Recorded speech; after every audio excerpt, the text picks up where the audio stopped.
वालेकुम student of class 9th। आज का जो हमारा टॉपिक है वो है mechanism of cellular respiration. Cellular respiration को पहले हम जो है पढ़ चुके हैं। एक ऐसा प्रोसेस होता है जिसमें कार्बन और हाइड्रोजन बॉन्ड जो फूड के अंदर होते हैं वो ब्रेक डाउन होते हैं और फिर उनसे जो है एनर्जी रिलीज़ होती है। तो आज हम सेलुलर रेस्पिरेशन का मैकेनिज़्म पढ़ेंगे। मैकेनिज़्म क्या होता है, मैंने पहले भी आपको बताया कि किसी भी चीज़ की जो डिटेल होती है यानी सीरीज़ वाइज या स्टेप वाइज जो डिटेल होती है उसको हम बोलते हैं मैकेनिज़्म। तो आज हम सेलुलर रेस्पिरेशन का मैकेनिज़्म देखेंगे कि किस तरह कौन सी चीज़ें स्टेप बाय स्टेप कैसे जो है बन रही होती हैं। तो इसको उन्होंने 3 स्टेप्स में डिवाइड किया हुआ है। There are 3 main steps of aerobic respiration. जो एनएरोबिक है उसमें लैक्टिक एसिड होती है और अल्कोहलिक फर्मेंटेशन होती है जो कल हमने पढ़ ली थी। तो आज हम इसके स्टेप्स पढ़ेंगे एरोबिक रेस्पिरेशन के। अच्छा, जो सबसे पहला स्टेप इसमें है वो है ग्लाइकोलाइसिस। ग्लाइकोलाइसिस जो है ये किससे निकला है? जो वर्ड हम जब ग्लाइको की बात करते हैं तो उस ग्लाइको का मतलब होता है ग्लूकोज, और जो वर्ड लाइसिस है इसका मतलब क्या है? Break down. जहाँ भी लाइसिस का वर्ड आएगा उसका मतलब हमेशा ब्रेक डाउन होता है। तो ग्लाइकोलाइसिस मतलब ग्लूकोज की ब्रेक डाउन। तो पहले स्टेप में जो ग्लूकोज होता है वो टूटता है और ग्लूकोज जो ब्रेक डाउन हो जाएगा और फिर वो चेंज हो जाएगा 2 मॉलिक्यूल्स में।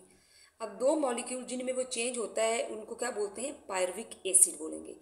ग्लूकोज 6 कार्बन है और जब ये टूट के 2 मॉलिक्यूल में चेंज हो जाएगा तो अगर हम 6 कार्बन वाले 2 मॉलिक्यूल बनाएंगे, उसको डिवाइड करेंगे तो कितने बनेंगे? 2 मॉलिक्यूल बनेंगे 3 कार्बन वाले। इसके अलावा इस स्टेप में एटीपी बनते हैं और इसके अलावा 2 जो हैं NADH भी बनते हैं। एटीपी भी आपको पता है हमारा एनर्जी पॉकेट्स होते हैं। जो NADH है इसके अंदर भी काफ़ी ज़्यादा एनर्जी जो है वो स्टोर होती है। अब ये जो प्रोसेस है सेल के अंदर उसके साइटोप्लाज्म के अंदर होता है और ऑक्सीजन इसके अंदर जो है रिक्वायर नहीं होती। अब ऑक्सीजन इसके अंदर रिक्वायर नहीं होती है इसलिए ये स्टेप एरोबिक रेस्पिरेशन और एनएरोबिक रेस्पिरेशन दोनों में हो रहा होता है। अब यहाँ पे ज़रा इसकी हम रिएक्शन में देखें तो यहाँ पे आप देख रहे हैं कि ये ग्लूकोज का एक मॉलिक्यूल है, 6 कार्बन मॉलिक्यूल है, तो ये आपको 6 उन्होंने दिखाए हुए हैं। ये ब्रेक डाउन होता है और 2 मॉलिक्यूल आगे इससे बनते हैं जो कि 3 कार्बन है। अब ये जो 2 मॉलिक्यूल बने हैं जो कि 3 कार्बन मॉलिक्यूल है ये है पायरुविक एसिड। तो ये 2 पायरुविक एसिड के मॉलिक्यूल यहाँ पर बने जो कि ग्लूकोज से बने हैं। इसके अलावा इसमें हमने ऊपर यहाँ पढ़ा है कि इसमें एटीपी बनते हैं। अब एटीपी कैसे बन रहे हैं? एडीपी यहाँ पे हम खुद सेल के अंदर एडीपी यूज़ किया जाता है। ग्लूकोज से जो एनर्जी रिलीज होती है वो एडीपी जो है उसको कन्वर्ट करती है किसमें? एटीपी में। तो यहाँ पे हमारे पास क्या बन गए? एटीपी बन गए। अब यहाँ पे 2 एटीपी उन्होंने यहाँ पे दिखाए हुए हैं कि ये इस तरह नज़र आ रहा है आपको यूज़ हो रहे हैं।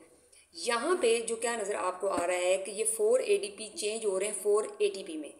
मतलब टोटल यहाँ पे जो एटीपी बनते हैं असल में वो 4 होते हैं, लेकिन 2 एटीपी इस पूरे अमल के दौरान इस्तेमाल हो जाते हैं, जिसकी वजह से हम ये कहते हैं कि ग्लूकोज जब टूटता है यानी ग्लाइकोलाइसिस जब होती है तो इस स्टेप में टोटल एटीपी कितने बनते हैं? जो नेट गेन होता है वो 2 बनते हैं। मतलब वैसे तो 4 बन रहे हैं लेकिन 2 एटीपी इस पूरे अमल को चलाने में इस्तेमाल हो गए। इसके अलावा 2 NADH भी बनते हैं। ये जो अमल इस तरह दिखाया हुआ है कि NAD चेंज हो रहा है NADH में, तो एक्चुअली ये कोएंजाइम है जो सेल के अंदर ही होता है और इसको हम यूज़ करते हैं एनर्जी को स्टोर करने के लिए। तो ये NAD है, जब ग्लूकोज टूटने से एनर्जी आई इसमें स्टोर हुई तो ये चेंज हो गया NADH में।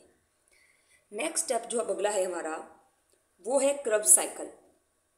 क्रेब्स साइकिल अगला स्टेप है। अब ये जो पायरुविक एसिड मॉलिक्यूल है इसमें अभी भी बहुत ज़्यादा एनर्जी मौजूद है। इससे सारी की सारी एनर्जी निकालने के लिए या इसकी मुकम्मल ऑक्सीडेशन के लिए हम क्या करेंगे? इस पायरुविक एसिड को लेके अगले स्टेप में जाएंगे जो कि क्या है? क्रेब्स साइकिल है। अब जो क्रेब्स साइकिल है इसका नाम क्रेब्स साइकिल क्यों रखा गया था?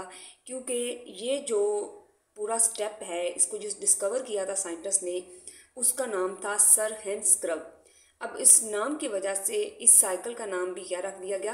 क्रेब साइकिल रख दिया गया।